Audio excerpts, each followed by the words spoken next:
Good afternoon, everyone. My name is Christy Wooten. I'm the president of the Atlanta Press Club. Thank you for joining us today for our online Loudermilk Young Series event, How to Vote, as we welcome several special guests to discuss issues surrounding the upcoming elections. We'd like to remind you today that if you have questions for our speaker, including Secretary Raffensperger, please type them into the chat or Q&A functions at the bottom of your Zoom window. We have a lot of ground to cover today, so we may run a couple of minutes long. Stay with us. That's the beauty of online events. Thank you for supporting the work of the Atlanta Press Club simply by being here with us on the webinar today. You may visit atlantapressclub.org for our upcoming events, to sponsor an event, to join as a member, or to donate to our club. So let's get started.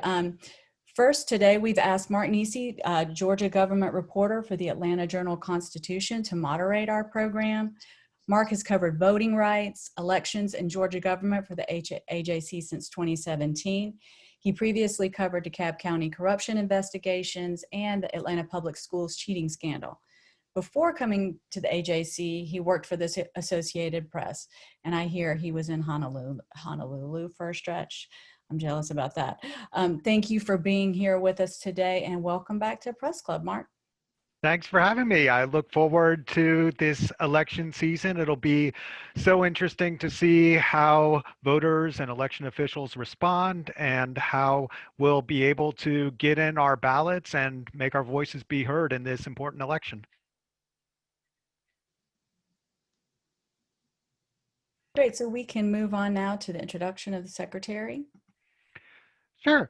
Well, absolutely. Let's introduce our featured guest today, Georgia Secretary of State Brad Raffensperger. He took office in January 2019. He's a former member of the Georgia House of Representatives. He represented District 50 from 2015 until 2019. That's a district in the Johns Creek area. He was first elected in February 2015.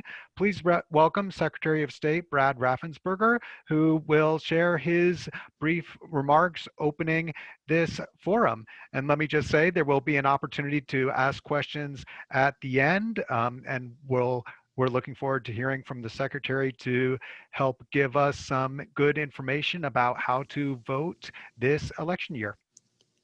Thank you, Mark, and thank you, Atlanta Press Club. I appreciate this opportunity to come before you today. Our office has, fought throughout the turmoil of COVID-19 to preserve ballot access for all Georgians.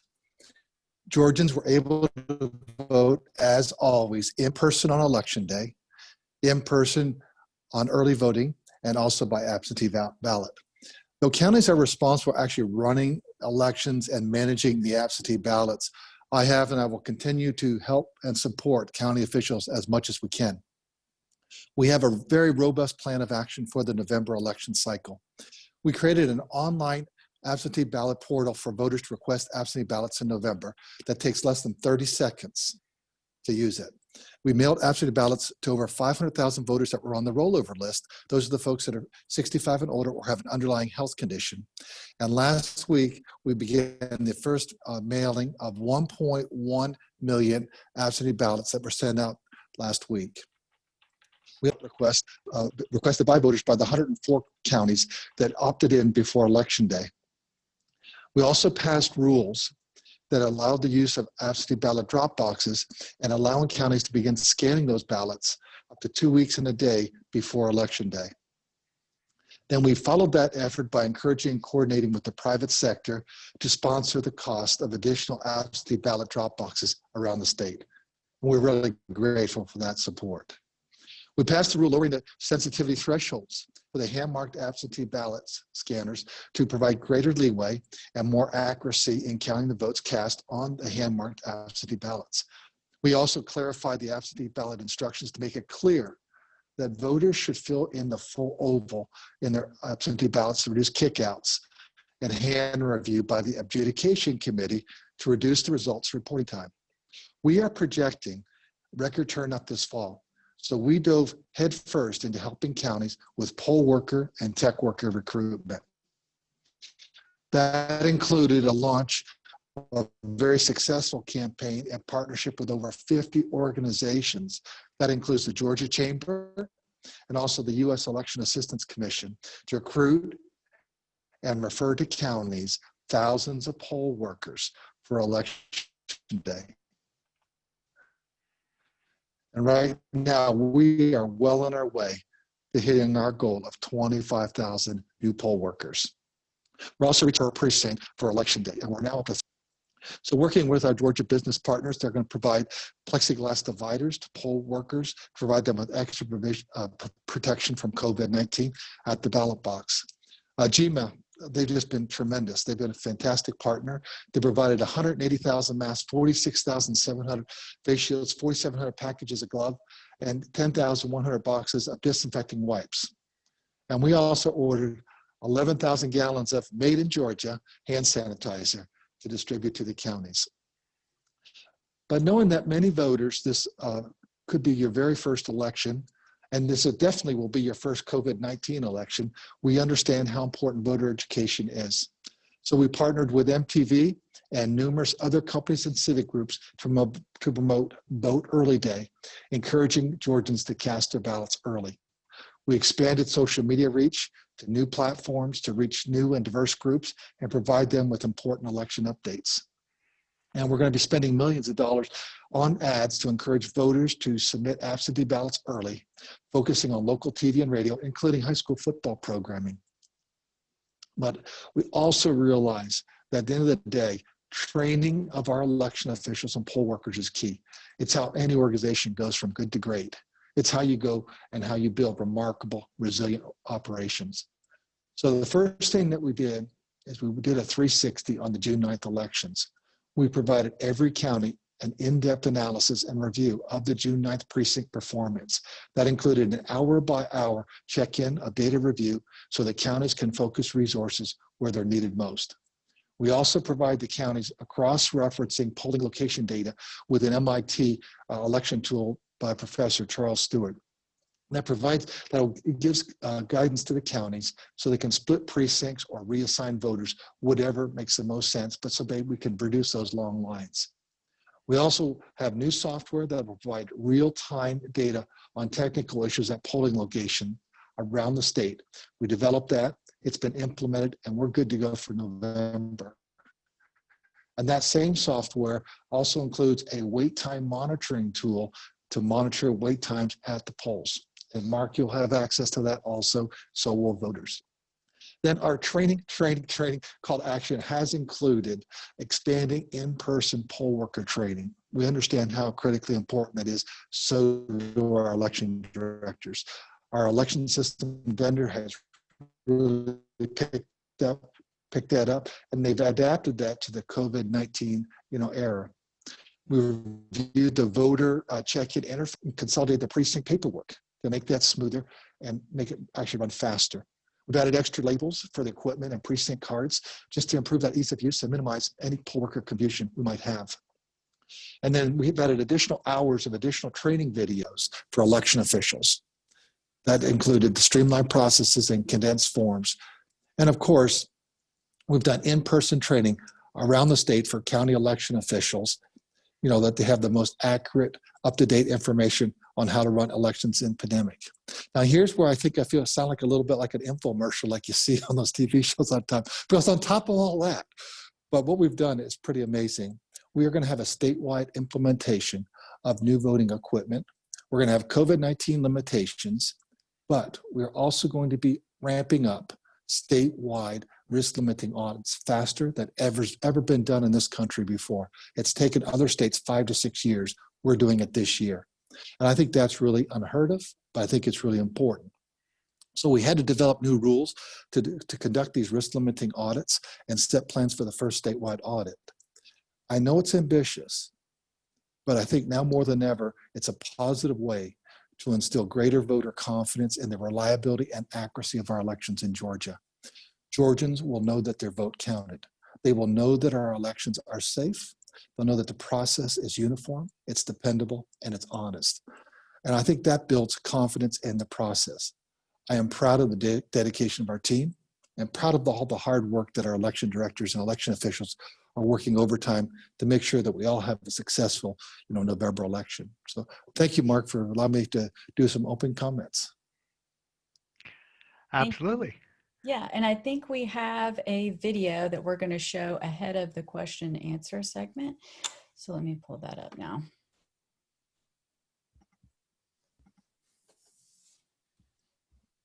Mhm. Well, we may have to come back for the video. So why don't we play that after the segment there, Mark? So you go ahead and you can begin the question and answer now. Sure thing. Well, right now we are in the phase before early voting starts on October 12th, but that doesn't mean voters have to wait. We already have 1.2 million voters who have requested absentee ballots for the November 3rd election. And I wanted to focus on that to start out with because that's what people can do now. So there are a lot of questions about how to vote absentee in Georgia just because before this year, it wasn't really done too often. While anybody has been able to vote absentee in Georgia since 2005 without having to provide an excuse, the coronavirus changed all of that. You can still vote without having to provide an excuse for an absentee ballot, but so many more people are doing it. In the primary, there were 1.15 million absentee voters, which was 49% of total turnout. And so it shows that a lot of people are tuning into this method of voting. Our other methods of voting, early voting and election day voting, are still in existence, but so many more people are using absentee ballots than ever before in Georgia. So, Mr. Secretary, I'd like to hear about some information that voters can use. How can they get absentee ballots? How quickly do they need to get absentee ballots to ensure they'll be counted? And how should they best fill them out and return them? Well, we're excited about the online portal that we developed at securevotega.com. If you go on there in 30 seconds or less, you can give the information, your name, your birth date, and your driver's license. And immediately we have all that. We've captured that. We know it is you. And then you're good to go. And that's going to be sent to the counties and you'll be sent your absentee ballot. Last week we sent out 1.1, 1.2 million.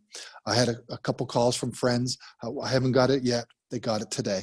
So they are out there in the mail and they're arriving today, tomorrow, and this week. The next batch will be going out also as we continue to build that. Very good. And tell us about drop boxes. Those are new in Georgia. Before this year, you had to return your ballot by mail, or you had to you could bring it to your county elections office. But drop boxes are new. How do those work, and are they secure? Well, when we passed the rule in the state election board for the drop boxes, they are under 24-hour, 24/7 monitoring, video monitoring, also bolted down to the ground, so someone can't come along and cart it off. So that makes it secure. So we feel very comfortable with that. Very good. There are also new laws and rules since 2018 about correcting problems with ballots. I hear from voters all the time who are saying, what if my signature doesn't match? Well, what if I forget to fill it out? What if I do something wrong? How do I fix those problems? And now in Georgia, election officials have what's called cure provisions. They allow voters to fix those problems. Is that an opportunity to make sure that people's votes are counted, and how does that work? Absolutely. So when the county receives your absentee ballot, if you actually left off your signature, you'll get a call, you'll get an email if they have that on file. So it's very important that you have a phone or an email just so we can reach you faster. They'll reach out to you. If the signature doesn't match for some reason, and sometimes it doesn't, depends which signature they captured, how it was recorded, and how many years have transpired. But to give you that opportunity as the voter to come and make sure we can verify that it truly is you, that's a way to make sure it's secure and gives people confidence in the system. Good, good. Now, we have multiple methods of voting in advance of Election Day, absentee voting or in-person early voting. Why is it important that voters get their vote in advance of Election Day? And is that something that you feel like needs to be emphasized for voters to vote early and try to avoid long lines that could happen on November 3rd? Well, it's being easy on yourself as the voter. If you look at 1.5 million people vote absentee, 2 million vote early, 2 million show up on Election Day. That's 2 million people on Election Day in 12 hours versus 2 million people over 16 days. And in Fulton County, they'll have 19 days of early voting. So that's not really high level math to figure out which lines will probably be shorter and which one will probably be a more enjoyable experience for you, the voter. So be easy on yourself is what we like to say. But also, Mark, to your point about absentee voting, if you get that back sooner, then what the county election officials can do, they can take a look at your signature, they can verify that, then they can begin the process before the Tuesday, November 3rd date and separate out the envelopes, with the ballots. And then we can actually begin the scanning process. We scan, but we do not tabulate. And that's a very key difference. But what that does is really helps the counties get ahead of it. So you're not waiting 4 to 6 weeks, because you look what happened up in New York State or New Jersey, but they had tremendous delays after the election because they didn't start scanning before. So the sooner it gets in there, the sooner it allows the counties to start working on it. So that's number one. Then obviously, if you don't feel comfortable for some reason about using the mail, we've added the drop boxes to give you another opportunity. And we know that some people put it off to the last minute. That also, you're not depending on that mail service when it's that Friday afternoon before that Tuesday. And so you can drop it off at a drop box. But voting early in that 16-day window also gives you another opportunity, and that relieves that pressure valve that we're going to have on Tuesday, November 3rd, when everyone shows up, it seems. But all of a sudden, we're under COVID restrictions. So here we are spaced out. You don't have as many machines in your precinct, and you also just have to disinfect, so it takes additional time. So those are all good reasons why to vote absentee or vote during that early voting period. And we all saw what happened on June 9th in the primary in some areas where there were overcrowded polling places, and combined with social distancing and poll workers quitting and precinct closures and absentee ballot cancellations, a lot of different reasons that contributed to long lines. And the worry is that that could happen again in November. Do you think we're much better prepared now? And what is your prediction for how lines and in-person voting will look like on election day? I think we're much better prepared. Coming into the June primary, we had to do a 180 or it was a 180 change, because we historically, like you said earlier, 4 to 6% of the voters were voting absentee. Immediately, we stood up an absentee ballot program, because how else do you reach people when you're under COVID restrictions? But then the people did show up. We didn't have enough poll workers because the average age was 72 years old prior to COVID-19. How do you do training other than online when you have these COVID restrictions? Then some precincts were closed just because the schools were closed, or this building was not available to be a precinct like it historically was.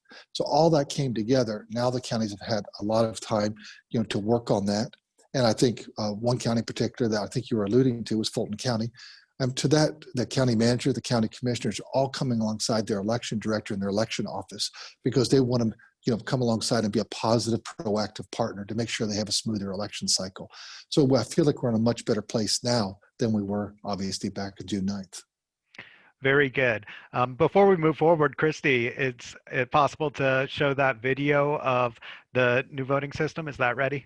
Sure. Let's try this again.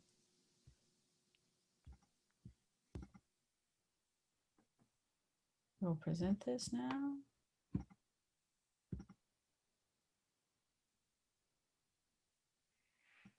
Welcome to Secure the Vote. Let's begin the new voting procedure, which is simple and secure. When you enter your designated precinct, you will be greeted by a poll worker. You will hand your government-issue photo ID to the poll worker, who will scan it into the poll pad. You will review your information on the poll pad and sign your name with the stylus pen, approving your information.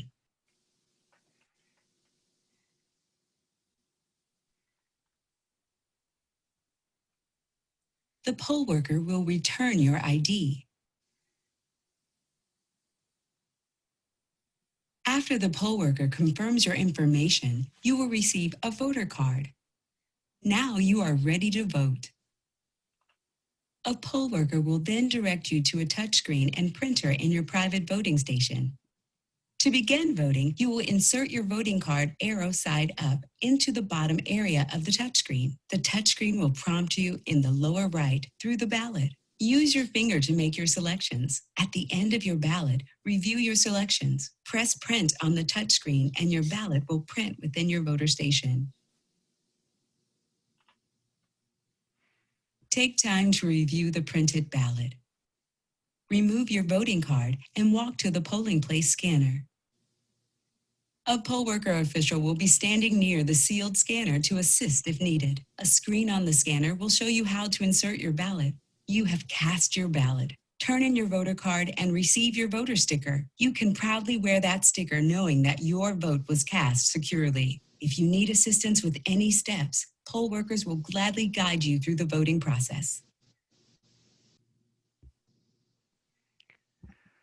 Very good.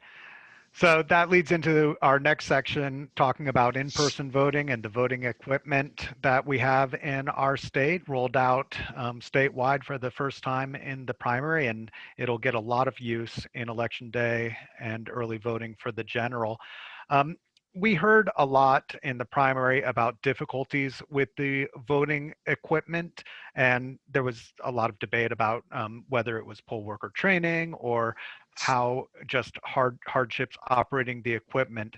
How are we going to make sure that poll workers know how to use the equipment, and that problems, especially with the check-in process with the poll pads, don't lead to long lines at the start of voting when polls open at 7 a.m. on November 3rd? Thank you, Mark. We did a deep dive on that issue. And what we found, about 20 pieces of equipment actually had equipment failure. And the rest was really user interface. And that goes back to training. And so we've done an awful lot of hands-on training. A vendor's been out there working with the county election officials. They've drilled down. So it really gets back to making sure that there's enough training on that. But also some of the mistakes that happen or little glitches that happen, the tech workers really could come to bear on that. And that's why we have 3,000 precincts. We want 3,000 precinct tech workers. And so that is 3,000 tech workers, one per precinct. And we'd love to have more because it's a long day. But if we have that, because if you look at a lot of the questions, they're similar to sometimes what I would have when I buy a new computer, and my high schooler would go ahead and figure out how to connect the wires, how to do this very quickly. And so it's one of those things, if you have any technical skill, you don't have to be a coder or anything like that. You just have to have a technical background. And so I know that some of the Midtown IT companies, they've reached out to their employees, and some of those employees have volunteered to be tech workers, and that's just awesome. So we're going to have the resources of county election tech workers, state election tech workers are volunteering. They've been coming alongside to partner, but also corporations and other folks to really flood the zone to make sure we have tech workers, make sure everything's plugged up, ready to go, but also to continue to make sure that we have that hands-on training of our poll workers. Very good. And I believe that it's likely this video was made before COVID-19 hit. I think a lot of voters want to know what it's going to look like in polling places in terms of what sanitation procedures there are and how they can make sure their fingers aren't touching too many surfaces. Can you tell us about coronavirus and sanitation procedures? Yes, it might look like you're going into the laboratory, and that is where we are with COVID-19. So when you walk in, first of all, the lines will be spaced, 6 feet apart. And so that line, when it looks like it's really long, it could only be 20 people, but times 6, all of a sudden, it's over 100 feet long. But then when you come inside, you'll see that there's a plexiglass shield separating the poll worker from you. They also could be wearing a face shield. They definitely will be wearing a mask and gloves. And we would encourage you to wear a mask also. Now, if you don't, and you just feel strongly about it, we're still going to let you vote because we really believe strongly in the right to vote.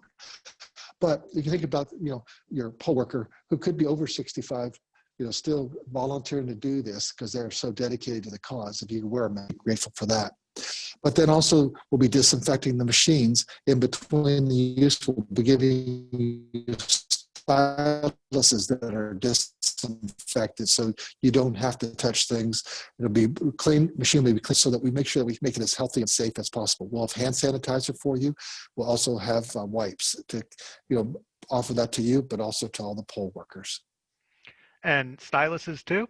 And styluses too, and they're cleaned off, before and after every use. Very good. Excuse me.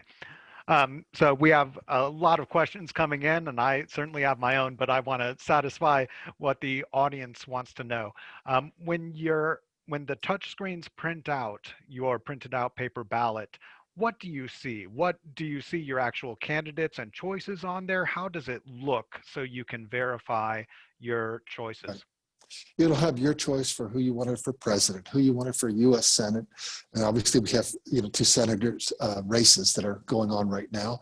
Then your congressman, your county commissioner. I'm sure in some places you'll even have your water and sewer board. You could have library on there, but all the races that you have, and then there'll be the 2 constitutional amendments on there. So study up on that. Yes, there's 2 constitutional amendments this year, but you'll have all those races. You can verify your choices. There'll also be a QR code that's on there, and that just takes all that and puts it into the QR code format. But once you verify that you have you've made the right choices, you wanted to vote for Bob for president, not for Mary, or wanted to vote for Mary and not for Bob, whatever it is, make sure you get it right. But if you don't, go back to the front line and we'll get you going through the cycle again, and we'll just mark that up. But if it is right, then you walk over to the scanner, you put it on the scanner, and that's when it goes through and it feeds through when you press that button, and your ballot then is immediately scanned. And that way you know that it's a fail-safe. But the advantage of the verifiable paper ballot is that when we do our risk limiting audit, we pull those up and we look at those ballots. We are actually auditing the written form. When it does scan, it scans the QR code because it's a lot faster to do that, but the audit then goes through that process. So if we say this race is a 52-48, when we do the audit and it comes back in, it better come back in at a 52-48, or we'll continue to pull ballots until we get conformance and confluence with those. If it doesn't get alignment, then obviously we just keep on pulling out ballots. So that gives you confidence in the process, but also we are auditing what we see on the ballot. So Mark Nisi, for whatever race Mark Nisi is running for, and whoever else is running for all the other different races. So it gives people that confidence, and that's what they've wanted for about 18 years now. Very good. What about precautions and procedures in case there are COVID outbreaks among poll workers, or if there are problems on election day? What kind of backup plans does the Secretary of State's office and county elections offices have to handle those potential emergencies that could be caused by coronavirus, that could reduce poll workers or could reduce precincts? How will election officials be able to respond, especially if things like this happen very shortly before or on election day? Well, when you look at your poll workers, they're a little bit like an NFL football team, because there's only 22 players that need 11 on each side, but yet they're carrying 46, 47 players at a time. So they have a bench. And that's why we're looking for 25,000 poll workers. So we have a bench. We have some bench strength there in depth, so that if something does happen, many of our tech workers, because one came down with COVID, and because he came down with COVID, then we had to quarantine this whole group of other folks. So that's why you have to have bench strength there. And that's why 3,000 tech workers is the absolute minimum. We'd love to have about 5,000, so we have additional resources to put out there, on the field that day. But could things pop up? Yes, they could. That's the reason that we really are highly recommending that you vote absentee and you vote early. Good. Follow up on the COVID sanitation question from the audience. Can you wear gloves to vote? Will the touchscreens work if you use a glove?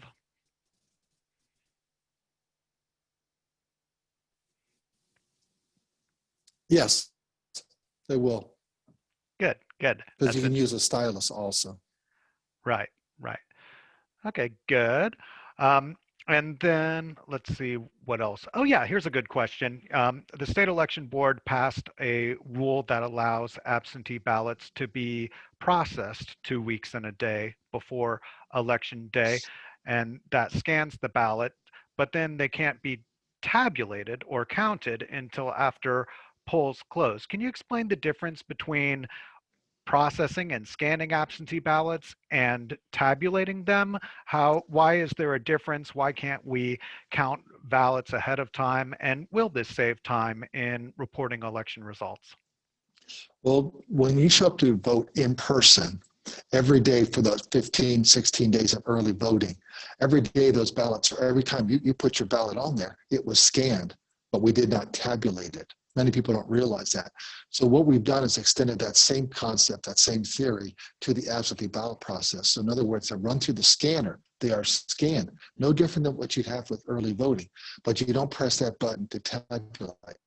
The reason we don't tabulate anything afterwards is we don't want that information to get out, because that could then skew results. And then all of a sudden you could end up with, people trying to game the system. So if we just have that, really the confidence of the system and really the privacy of everyone's vote until we close it, then it can be released. And then the results are the results, but everyone knows that it was a fair race. Very good. We have some questions about voter registration. And one thing I'll just say up front, anyone can check their voter registration at any time by going to www.mvp.sos.ga.gov. That's www.mvp.sos.ga.gov. That is probably the best resource to find out your voter registration information, your polling place, sample ballots. You can check your absentee ballot status there as well. And our voter registration deadline in Georgia is October 5th, which is 2 weeks from today. So should voters be concerned that their registrations may have been canceled? How can voters be assured that they are eligible to vote in the November election? Well, if you voted in the last election or last several cycles, or even just several years ago, you will still be an active voter. But you can go to my voter page, mvp.sos.ga.gov, and check that. And all you have to do is reactivate yourself. But even if you showed up on the day of voting early or in person or request an absentee ballot, that immediately takes you from that inactive, if you were inactive. It immediately takes you from that list over to the active list. So no worries on that. But Mark, to your point about checking your status, yes, because if you have moved also, we want to make sure we've captured the right address. Make sure that you're actually going to the right precinct, especially when you look at state house and state senate or some of these county commission district lines. You could all of a sudden, yes, you're still in the same county, but now you're in a different commissioner line. And so that's very important to make sure you have the right address also. And today is National Voter Registration Day. So if you are not registered, we'd encourage you to do that today. It's simple and it's easy and it's quick. Great. Here's a question from one of our journalists in the chat asking how resources for voting equipment are distributed. Do you distribute those based on population, or how do you decide who gets what to make sure that there's enough voting equipment for all voters across all of Georgia? It was based on in House Bill 316, when we passed it, that you have so many machines per so many registered active voters. And so circling back and looking at the June 9th election, we then reached out to the counties. Do you need any more equipment? And everyone that asked for additional equipment, we sent that out, and we did an additional procurement of voting machines. So we wanted to make sure that everyone's got plenty of machines. They might have a couple in the warehouse, in their county election warehouse, and that's a good thing. And so everyone's ready and good to go. Very good. Let's hear from Christy for a moment. Okay, I think we're ready to move on. We will be asking the audience to continue to send us questions. Thank you so much, Mark and Secretary Raffensperger. We'll be back to you in a moment. But first, I'm going to bring on our guests right now,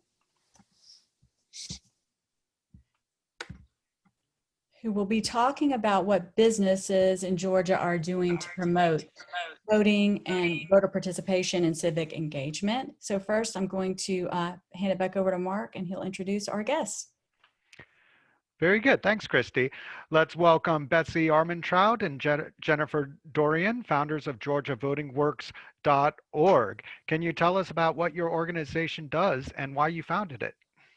Sure. Hi, everyone. My name is Betsy Armentrout, and Jennifer Dorian and I co-founded Georgia Voting Works in July. We're not politicians. We have no political experience. We're business people that saw an opportunity to support smooth, safe, and efficient elections in Georgia. In June, and we've talked about a bunch of this, we knew that COVID was going to continue to wreak havoc. And we knew that we were going to have record numbers of voters turning out to vote. And we have new machines. And we also know that employees have not been participating in their communities like they once did. And there's a real pent-up desire to contribute back to society and have some civic engagement. So there was a lot to be done, and there is a lot to be done. Our nonpartisan effort brings the business community together to share ideas, identify opportunities, and to collaborate. We know that businesses are a source of trust and resources for our state and for our citizens. So our effort has participating companies such as the Home Depot, Coca-Cola, Delta, Cox Enterprises, Mercedes-Benz, the Atlanta Hawks, Gas South, the YMCA, and a whole host of others that are sharing and collaborating together over the next several weeks before the general election. So I'm going to turn it over to Jennifer, and she's going to share with you a couple of bodies of work that are emerging out of our effort. Jennifer?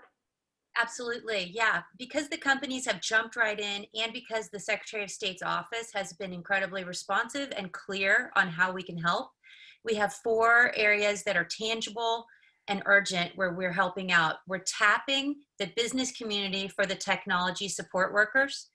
Many companies are sharing and promoting the link that you can, it's one universal link to apply as a technology support worker. So I'll put it in the chat here when I'm finished speaking, if you want to share it in your publications or at your companies.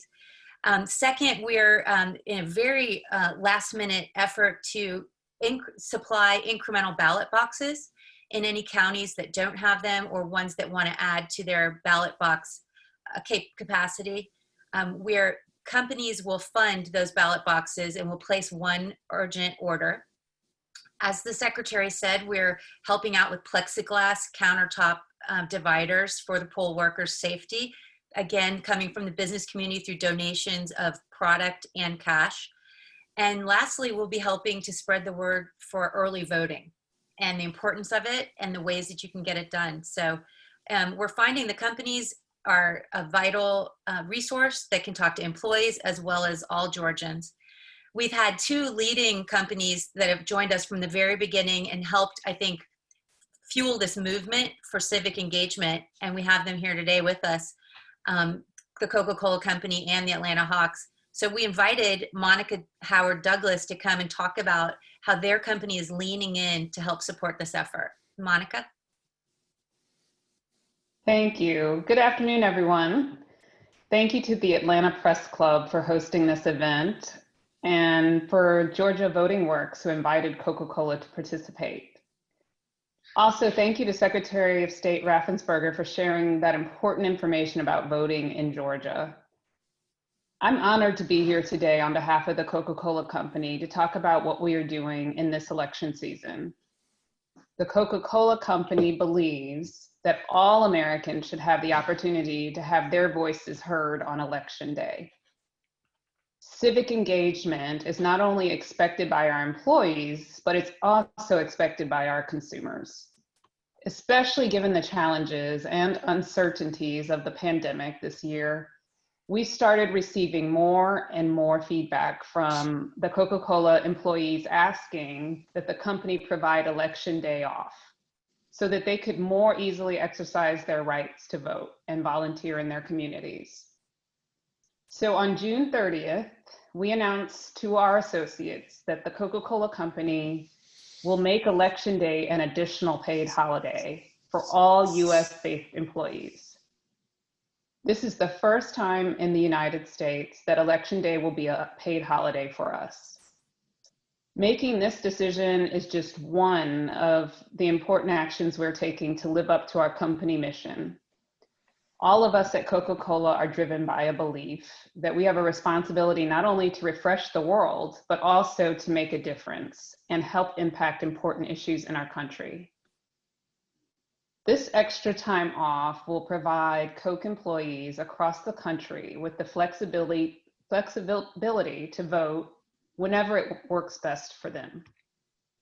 Importantly, it will also allow additional time for our teammates to volunteer and support campaigns and elections in their local communities.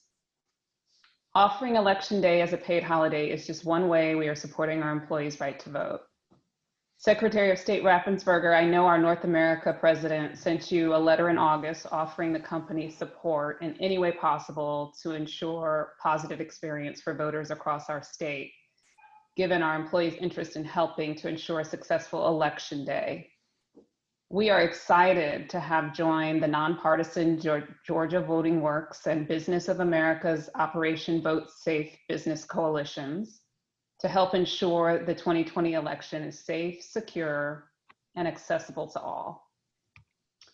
Last month, the Coca-Cola Company also officially joined the Time to Vote initiative, which is a national nonpartisan coalition of US companies that have committed to give employees full access to the voting process. More than 700 companies representing 6.2 million workers have joined the initiative. Beyond supporting various partnerships and coalitions, we are engaging and equipping our employees with tools and important information about registering to vote, understanding important deadlines, and casting their votes on election day. We have produced state-by-state voting guides with deadlines and voting procedures for all of our US employees. We are creating nonpartisan volunteer opportunities for our employees as well, leading up to and on election day. We're doing these efforts through Georgia Voting Works and via our relationships with our nonprofit organizations and partners.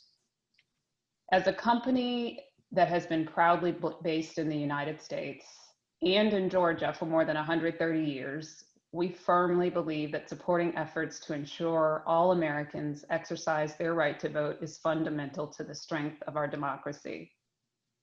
And through the work that Georgia Voting Works and the business community is doing this election season, we hope that Georgia's election day is a best-in-class example of how government, business, and communities can make a difference when we all work together to ensure everyone's voices are heard.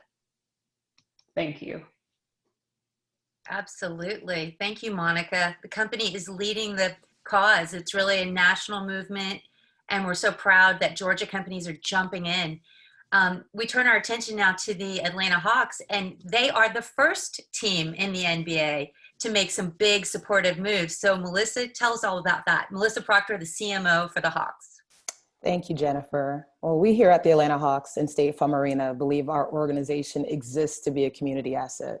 And so this year we want to be an asset to ensure our community can exercise their rights to vote. And we're doing this in two distinctive ways. The first one, as you mentioned, was State Farm Arena.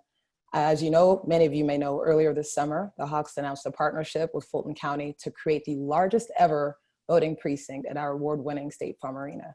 We were the first professional sports team to open our facility, and since then, several other teams have followed suit. Our venue's capacity will allow tens of thousands of Fulton County voters to cast their ballots for the upcoming elections while maintaining CDC recommended social distancing requirements. Hundreds of State Farm Arena and Hawks employees were trained to serve as election workers. Just as a lot of folks have mentioned, that's really important. We think our tech-savvy employee base will be great on election day. Also, like Coca-Cola and many other companies, we've also given our employees election day off to encourage voter participation and volunteerism.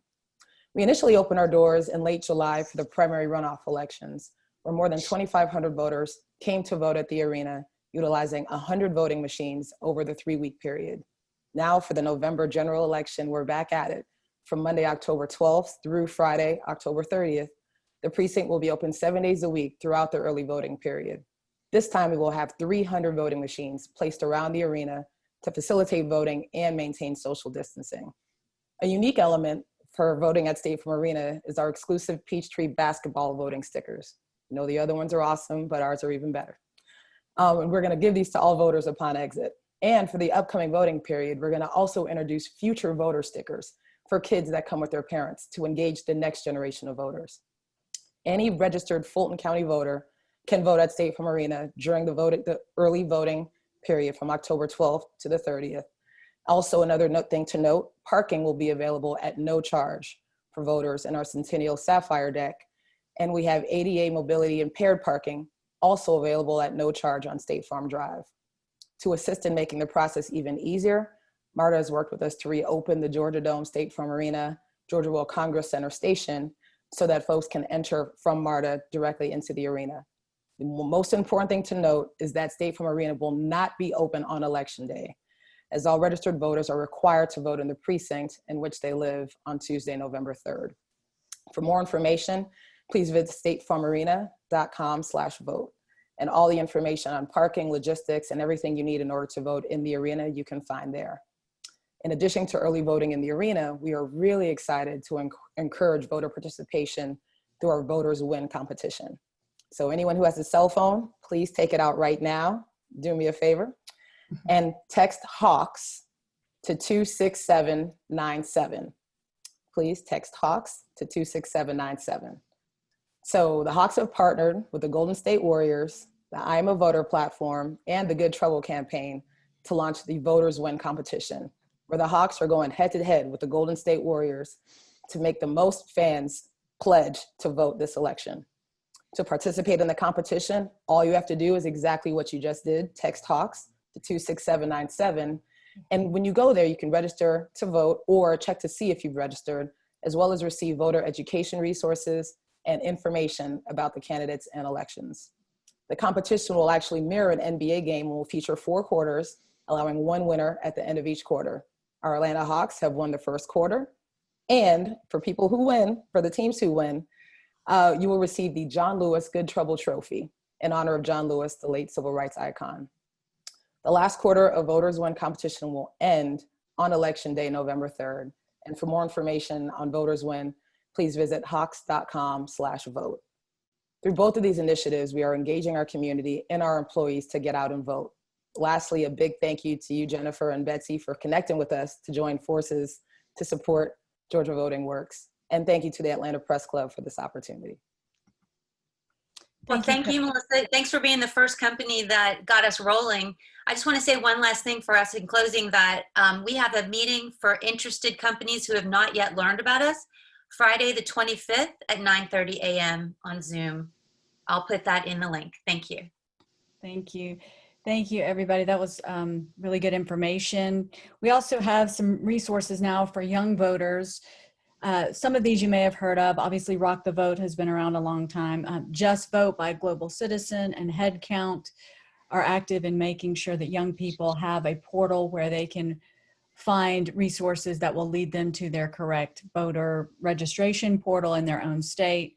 PlanYourVote.org is an arts and cultural campaign in which artists have created Plan Your Vote memes and backgrounds for Instagram and social media platforms so that people can remind each other, especially young folks, remind each other to make sure that they're registered and that they know where their polling place is. So all of that is laid out for you at planyourvote.org. And now I think we're going to get ready for audience questions again. So I'll throw it back to Mark and we'll start getting your questions answered. Very good. Well, we have so many good questions. I'm going to try to get to as many as we can in the limited time we have. I do want to take care of some easy ones that we don't need the secretary for.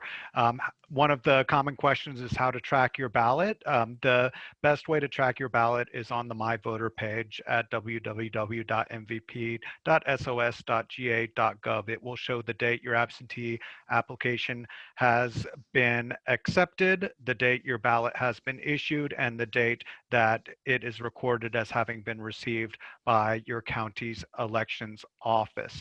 Also, there was questions about early voting locations and absentee ballot drop box locations. There is no central list of all those locations. Those are maintained by each individual county elections office. So go to your county election website for that. Or if you're looking specifically for an absentee ballot drop box, the AJC has a map where you can click on drop box locations. Very easy to find. Just Google AJC drop box map or AJC absentee ballot drop box locations, and you should find it. There are dozens of drop boxes set up across Metro Atlanta, and we'll be updating that map as we go along. But we do have more questions for the Secretary. One of them, it was a very good question about Fulton County, which was the epicenter of some of the biggest problems in the June primary. What is the Secretary of State's office doing to prevent similar problems in Fulton County, and how are you working with not just Fulton, but other counties in large, high populated areas that tended to have the most significant problems in the primary? Well, we've gave all the counties information of their data analytics of what happened on June 9th. So they could look at it hour by hour, precinct by precinct situation, so they could see what the lines were. Then we have the new tool coming up that they'll have available during the election to actually monitor both technical issues and any kind of line weights that they have. We also, with Fulton County specifically, they came before the state election board, and we found cause to send that over and bind that over to the Attorney General's office. And we're in the process of working out an agreement with Fulton County to make sure that going forward, we don't have these issues before. People, I know I've heard about issues in Fulton County in the past, but when we started doing our research, we saw articles going back in the AJC all the way back to 1992. So it's been long-standing. I think everyone would like to fix it, and I'm really grateful that the county commissioners have also recognized the importance of really getting this fixed, because it's something that's good for all of Georgia. People don't want to hear about what happens in Atlanta all the time when you live in one of the pockets that are 2, 3, 4 hours away from Fulton County. And people that live in Fulton County want to have pride in their county. They want to know that they can do the job properly. And following up on that, what are your biggest concerns about potential obstacles or difficulties with the election, both in leading up to election day and on election day? What should we be looking out for, and what is there anything you're worried about? Well, as it relates to the absentee ballot process, I would encourage voters not to have a hesitation factor. In other words, if you get your absentee ballot, go ahead and look at all the candidates. If you still want to wait a little bit longer just to see if there's going to be some additional information, I understand that. But get that back in the mail as soon as possible, or get that into an absentee ballot drop box. Don't wait till the last moment. Then if you are going to vote in person, you want to vote in person, I would strongly encourage you to vote in person. That's the big one. And then obviously making sure that we have our 25,000 additional poll workers. So we want to continue to do several rounds of training with them, hands-on training. And then praying that we don't have a flare-up of COVID, because that could decimate, our poll worker, workforce. But those are the things, those are the uncontrollables. I think we were in good shape for the equipment. People should have plenty of equipment out there. Feel good about the number of scanners. We've sent additional scanners to anyone that needs that. So now it gets down to the nitty-gritty of poll worker training, and then just being prepared for the big numbers of folks that are going to be voting this year. Very good. What if a voter doesn't receive their absentee ballot in time before the election, or they do receive it, but they don't think they have time to return it? Can that person vote in person in the election? Yes, they can. If they do receive their absentee ballot, they say, oh, it's the Friday before November 3rd, you could still then make your selections and drop that off at one of your county election drop boxes. So that's a fail-safe for you. That's the pressure relief there. So you have a way of doing that. But if it never shows up and then you have to go and vote in person, yes, you can. And we'll check that off the system that no, you didn't get your absentee ballot, and you can then vote in person. So you always have that option to vote in person. Very good. We have a lot of questions about the cybersecurity of our voting system. How is it secure? How do you prevent potential hacking or denial of service attacks or foreign actors trying to influence our elections through our voting equipment? Nearly a year ago, we reached out to the Georgia Cyber Center at Augusta University. Dr. Schwartzman is now the director of that. He actually has come from Connecticut, and he worked for the state of Connecticut for about 15 years on their election security systems. And now he's part of the cyber core that we have here in Georgia. So we're very excited that he's really working with us on that, on cybersecurity issues. Then during election day, many people don't realize, but we have in our war room so-called war room, but we have DHS and CISA, folks that's what they're looking at. What kind of bad actors are out there? Who's trying to do things that they shouldn't be doing to our systems? And that's a nationwide effort. When we meet as secretaries of state and come together for our national meetings, we probably talk about cybersecurity a third to 40 to 45% of the time. Every secretary of state throughout the entire country understands how important that is. We understand that all it takes is one person to get through the system, and it could cause tremendous havoc. And so it's something that we just can't, go soft on and let up, because we know they're out there. Good, good. One thing I wonder is what a successful election looks like. What should voters be prepared for in advance of Election Day? How do we know if our election officials are doing a good job in our local counties and our local polling places? What do you hope to see on Election Day, and what is the reasonable expectation for how long lines might be?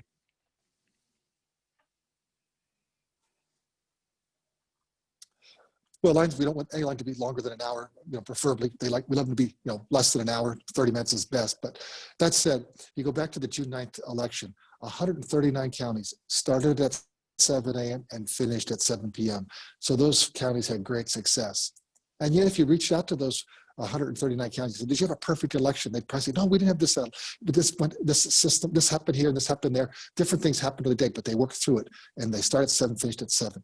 Then of the other 20 counties that had some delays, 15 of those counties really had minor issues, but they got on top of it. They had the skill set to get on top of it by 10 o'clock, 11 o'clock. So only 1 or 2 precincts had to stay open late. And I'd still call that success, particularly when you look at what was going on with the COVID-19. And then we had about 3 counties that really had some major issues, and we've been talking about one of them. But everyone is working together and really focusing on to make sure that we have as smooth a process as possible, that we want everyone to have that uniform, pleasurable experience of voting. And that's why it's really great that we give people those options. You, the voter, get to choose. And I know I'm beating a dead horse here, but you get to vote absentee, you get to vote early, or you get to vote the day of election. You get to choose. And we highly encourage people to vote absentee or early, just because it's spread out over a period of time as opposed to that 12-hour period. Good, good. You mentioned earlier a new tool that will help monitor issues on Election Day. I think it will also potentially have some information about how long lines are at the precincts. Yeah. I'd love to hear more about that. Will that be something that voters can see? Will it be something that is only available to poll workers? What will it look like, and how will it work? It's ESRI is the name of the system that we're using. We used it in 6 counties for the June 9th, and now we're going to roll it out to all the other counties. It's something that we want to make available to everyone so they can take a look at it. It gives you valuable information on where the lines are, also where you have a technical, so we can, when we see have problem there, how long did it take to resolve that? So that's what we really want to look at, monitor that, but also to find out how long the lines are in all the precincts in every single county. And it gives you great feedback for the election workers, but also people like yourselves that want to get that information out to folks. My goal is an app on your phone, and you can check that information. So it's real time for everyone. I think it just really is in the process that we're all seeing and singing it off the same song sheet. Very good. I don't want to ignore our other panelists. I've been dominating the questions. Do any of you have questions for the Secretary?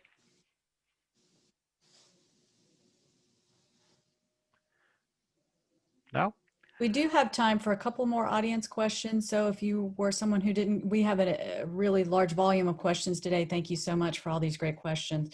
Now's your last chance to kind of get your question in. And I don't want to ignore any questions. There are a lot, and I know I haven't been able to get all of them. Some of them I don't necessarily know the answer to, but most of them I do. And so any questions I didn't get to. I want to offer myself as a resource. Feel free to reach out to me, and I like to kind of be an ambassador of information about elections. And so I'm on Twitter at Mark Nisi. You can also search through Google for AJC articles on the topic you're looking for, or feel free to email me, mark.niesse, Niesse, at ajc.com.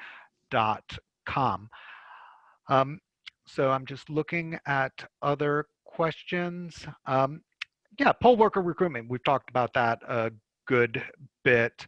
Are all the poll workers who have volunteered themselves, are those poll workers being forwarded to the counties? Are they making hires? I hear all the time from people who say, I applied to be a poll worker, but I never heard back.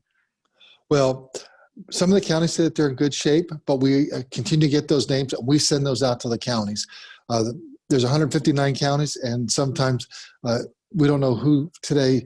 This audience may be more of a Metro Atlanta audience, and so we'll get that out to the counties. But if we get someone here today that's listening to this from Dougherty County or Turner County, we're going to send that out to those counties also. We want to make sure that you have plenty of people that are trained up, but also plenty of people that are on the bench that may not get called up for the big game, but ready to go. But also, it's a long day. And I think it's always good to have extra folks there just to help spell other folks. It's a 14-hour day on Tuesday, November 3rd, maybe even 15, 16 sometimes. Good, good. One audience question asked me to repeat my email address. I'll go slower this time.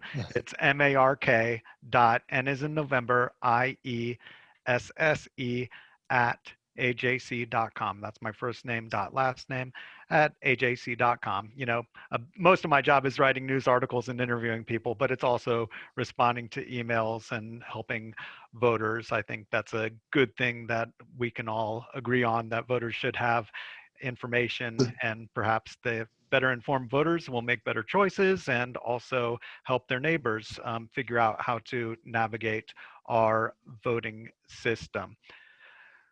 Well, thank you, Mark. And in closing, I just want to ask you, since you were giving information, your email address, in AJC, you do have an article about some of the locations for the drop-off boxes for the absentee ballots. Is that correct?